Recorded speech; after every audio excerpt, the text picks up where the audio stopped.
Good morning students, मैं आपका सूरज school बुलाना में एक बार यूट्यूब चैनल पे हार्दिक स्वागत करता हूँ।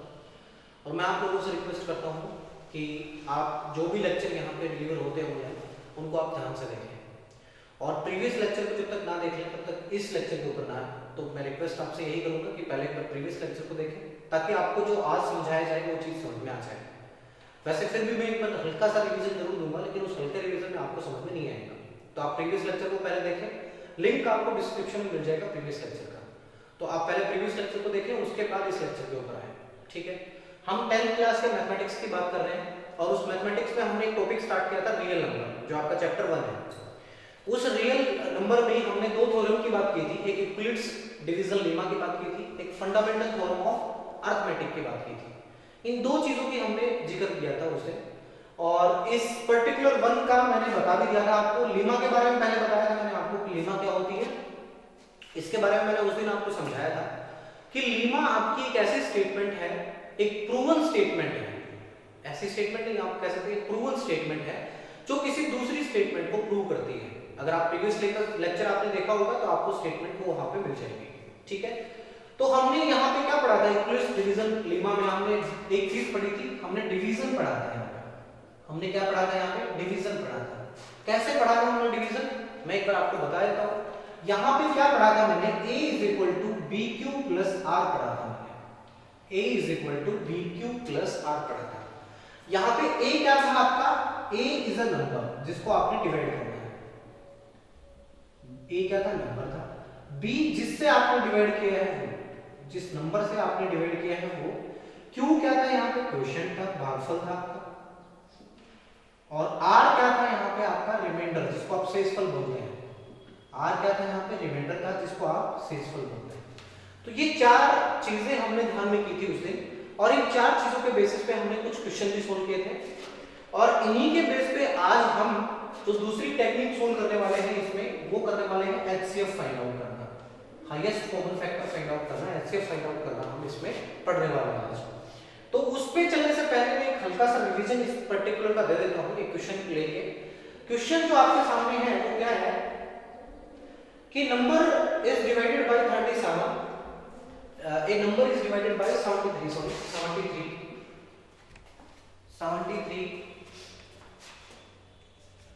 gives 34 as question, gives 34 as question and 23 as remainder, 23 as remainder। मुझे क्वेश्चन में कहा गया है कि मुझे वो नंबर फाइंड आउट करना है, you have to find out the number. वो नंबर क्या होगा ये मुझे कहा गया था। तो ये फाइंड आउट करने के लिए मैंने क्या किया था, मेरे पास एक फॉर्मूला था a is equal to B Q plus R, जैसा कि मैंने यहाँ पे लिखा भी है। इस फॉर्मूले में इस वैल्यू को पुट की थी। देखो मुझे निकालना क्या है, मुझे a निकालना है। मेरे पास b दे रखा है 73, मेरे पास q दे रखा है 34, और मेरे पास r दे रखा है 23। मुझे सिर्फ इस फॉर्मूले में पुट करना है।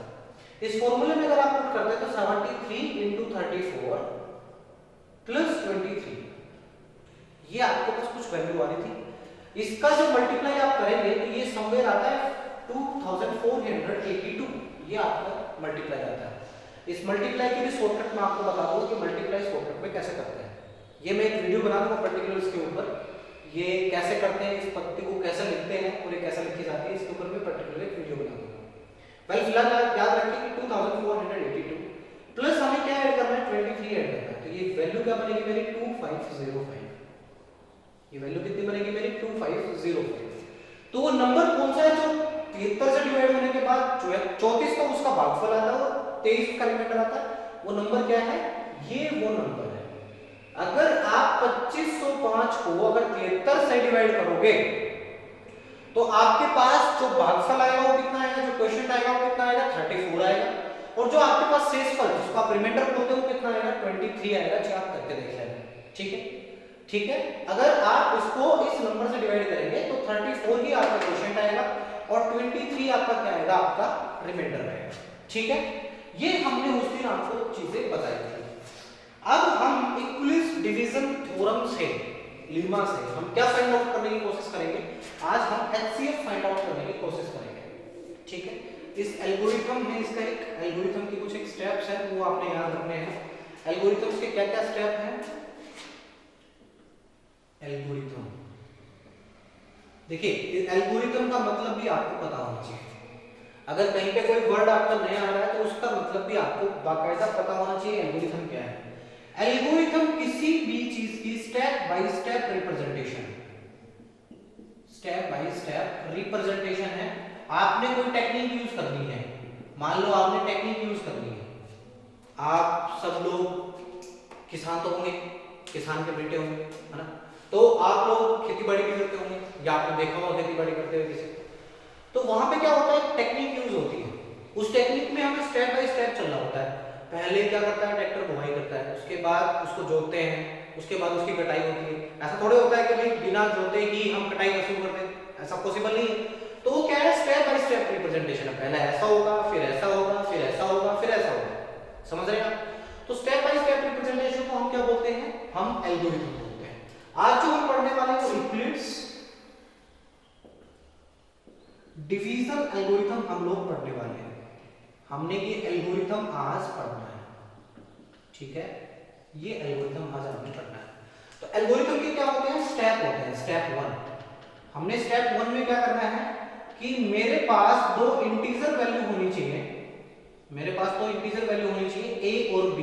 जैसा कि हमने कुछ थ्योरम में बताया था, मैं यहाँ पे लिख भी लेता हूँ उसको, a = bq + r, यहाँ पे लिख भी लेता हूँ उसको कि मेरे पास क्या होना चाहिए, दो इंटीजर होने चाहिए a और b। शर्त क्या होगी आपकी, a > b। ये शर्त आपने याद रखनी है कि मेरे पास तो इंटीजर वैल्यू होनी चाहिए a और b, लेकिन a जो है आपका वो बड़ा होना चाहिए किससे, b से, ठीक है? स्टेप नंबर 2 क्या होता है, स्टेप नंबर 2 कहता है कि डिवाइड करो, आपने डिवाइड करना है किसको, a को डिवाइड करना है किससे, b से। आपने a को डिवाइड करना है b से, तो आपको कुछ q मिल जाएगा और कुछ क्या मिल जाएगा, r मिल जाएगा।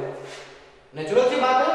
अरे आप कोई भी अगर डिवाइड ऑपरेशन परफॉर्म करेंगे, यहाँ पे मैं 1 को 2 से डिवाइड करता हूँ, आई मीन 2 को 1 से डिवाइड करता हूँ बेटा, तो इसमें क्या होगा, इसमें यहाँ पे तो आपको कुछ q मिलेगा और यहाँ पे क्या मिलेगा, कुछ भाग जाने के बाद क्या मिलेगा, कुछ r मिलेगा, ऐसा तो कुछ होगा। तो अगर हम a को डिवाइड करेंगे b से, तो मेरे पास कुछ वैल्यू तो q की आएगी, क्वोशिएंट की, और कुछ वैल्यू किसकी आएगी, रिमाइंडर की आएगी। बिल्कुल सही बात है।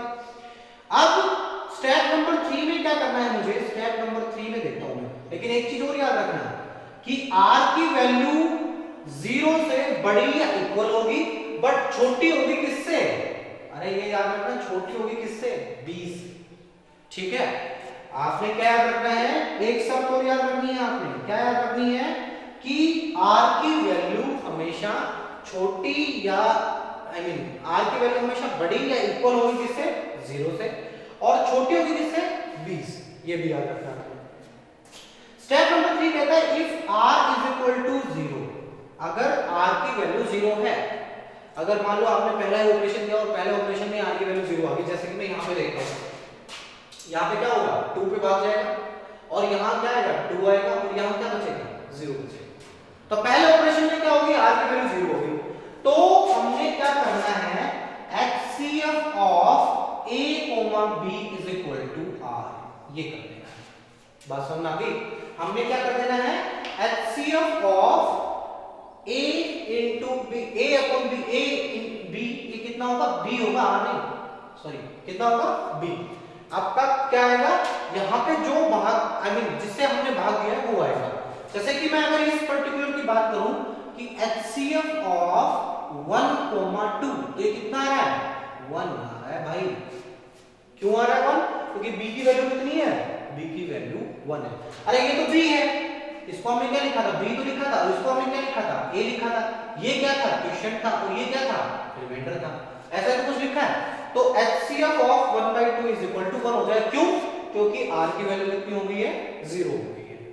अगर ऐसा नहीं होता है, स्टेप नंबर 4, अगर ऐसा नहीं होता है, अगर r ≠ 0, यहां लिख दो इफ r ≠ 0, इफ r ≠ 0, तो हमने क्या करना है, हमने उसको, हमने जो भी हमें r मिला है, जो भी हमें r मिला है उसको हमने डिवाइड करना है। मतलब हमने ये जो डिवीजन एल्गोरिथम है, ये जो भी हमारे पास डिवीजन एल्गोरिथम है, इसको हमने इंप्लीमेंट कर देना है किसके साथ, b और r के साथ। अभी करके दिखाऊंगा मैं कैसे।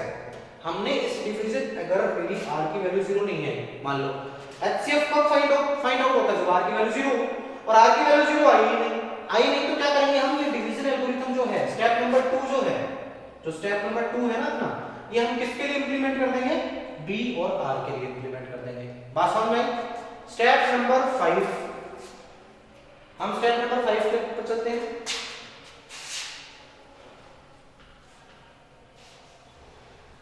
स्टेप नंबर 5 क्या होगा आपका, स्टेप नंबर 5 होगा continue until r is equal to 0। हमें कंटिन्यू करते रहना है। कब तक कंटिन्यू करते रहना है, जब तक हमारे r की वैल्यू क्या ना आ जाए, जब तक हमारे r की वैल्यू 0 ना आ जाए। समझ गए? और स्टेप नंबर 6 जिसमें हमें आउटपुट मिलेगा, स्टेप नंबर 6 क्या होगा कि हमारा जो डिवीजर बचा है लास्ट में, जिससे हमने लास्ट में डिवाइड किया, जो डिवीजर हमारे पास बचा है, वही क्या होगा, वही हमारा HCF होगा किसका, a, b का। जो हमारा लास्ट डिवीजर बचा है वही हमारा HCF होगा किसका, अपना a, b का। समझ में आ गई बात? नहीं समझ में आई तो कोई बात नहीं, मैं एक एग्जांपल लेके चल रहा हूं, उस एग्जांपल से मैं आपको समझा के दूंगा। ठीक है, उस एग्जांपल से आपको अच्छे से समझ में आ जाएगा।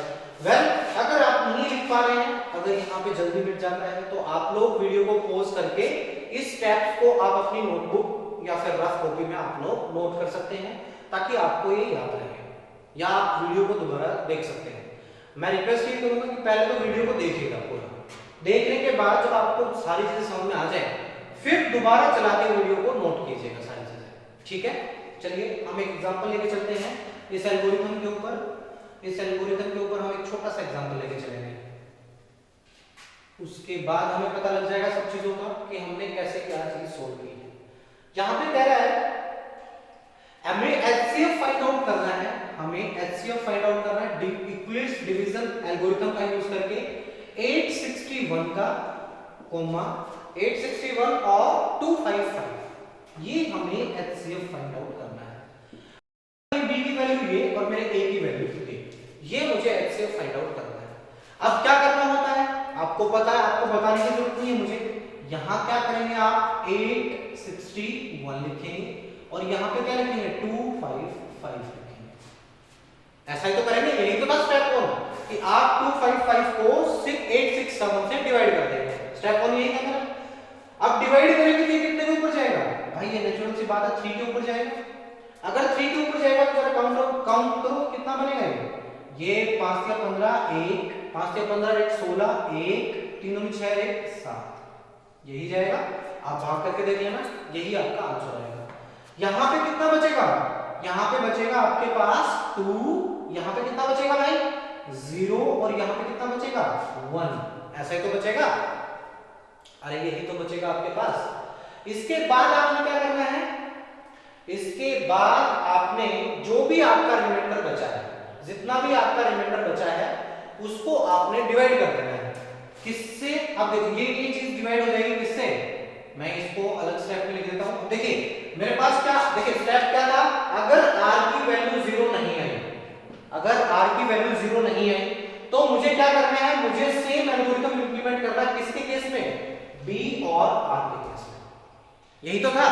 तो मैं क्या करूंगा, डिवाइड करूंगा किसको भाई, b को डिवाइड करूंगा 255 को डिवाइड करूंगा किससे, 102 से। बात समझ में आ गया आपको? अरे हमें अगर r की वैल्यू क्या 0 है, नहीं है तो हम क्या करेंगे, b और r के केस में दोबारा से इंप्लीमेंट करेंगे। चलिए दोबारा से इंप्लीमेंट करते हैं। हम 102 को किससे डिवाइड, 255 को किससे डिवाइड करेंगे, 102 से। 102 से डिवाइड करेंगे तो कितने के ऊपर जाएगा भाई, ये नेचुरल सी बात है, कितने के ऊपर जाएगा, 2 के ऊपर। 2 के ऊपर जाएगा तो कितना बचेगा, 204, यही तो आएगा, 204 आएगा। 204 आएगा तो मेरा रिमाइंडर कितना बचेगा, 1 और 5, ये बचेगा मेरा रिमाइंडर 51।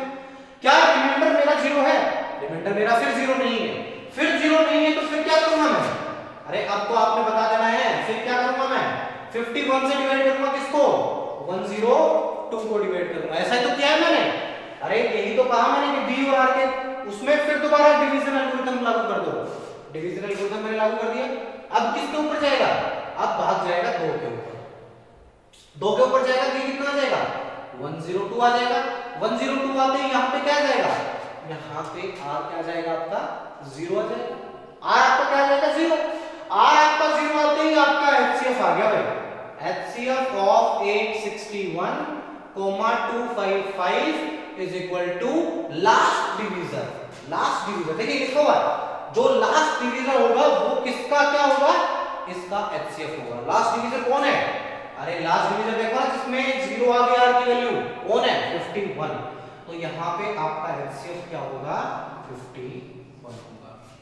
बात समझ में आई आपको, अरे इतना समझ में आया आपको, नहीं समझ में आया चलो मैं फिर दोबारा समझा देता हूं इस टाइप को। देखिए मुझे क्वेश्चन में कहा गया था कि मुझे HCF फाइंड आउट करना है किसका, 861 का और 255 का। ऐसा ही करना था, ऐसा करना था। तो आपके पास बड़ी रकम कौन सी 861 है। 861 को आपने ए बनाया, इसको आपने बी, आपने डिवाइड रूल लागू कर दिया। ये किसके ऊपर जाएगा, 3 के ऊपर भाग जाएगा। 3 के ऊपर जाएगा तो यहां पे कितना आएगा 765 आएगा। ऐसा ही कुछ आएगा। रिमाइंडर कितना बचेगा आपका, अरे रिमाइंडर कितना बचेगा आपका 102 बचेगा। अब देखिए नेक्स्ट स्टेप था कि अगर r की वैल्यू 0 है, अगर r की वैल्यू 0 है तो वो उसका HCF है। यहां पे मान लेते, यहां पे ऐसा मान लेते कि इसकी वैल्यू 0 आ जाती, मान लो यहां मान लो कि इसकी वैल्यू 0 आ गई।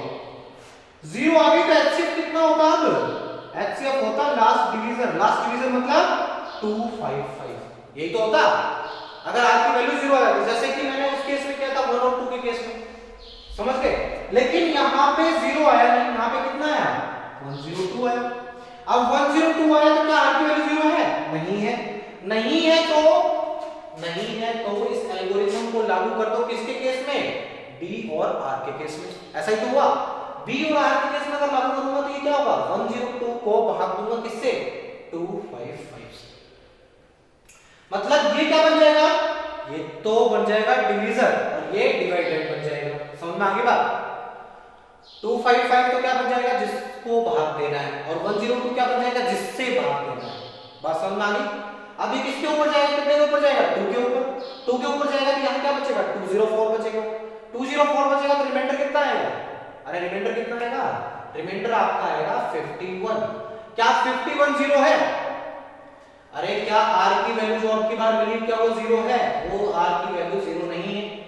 नहीं है तो 51 को डिवाइड 102 को डिवाइड कर दो किससे 51 से। 102 को जो आप 51 से डिवाइड करेंगे तो कितने के ऊपर भाग जाएगा आपका 2 के ऊपर जाएगा। 2 के ऊपर जाएगा तो आपके पास कितना बचेगा 0 बचेगा। तो आपका लास्ट डिवीजर क्या बचा, लास्ट डिवीजर बचा आपका 51। लास्ट डिवीजर कितना बचा आपका 51 बचा। अब 51 बचा तो HCF क्या होगा इन दोनों का 51। बात समझ में आ गई। अब मैं एक छोटा सा क्वेश्चन आप लोगों के लिए देता हूं, वो आपने घर से सॉल्व करना है, और नहीं हो तो मेरे को बताना है। अगर आपसे सोल्व नहीं हो तो मेरे को बताना है।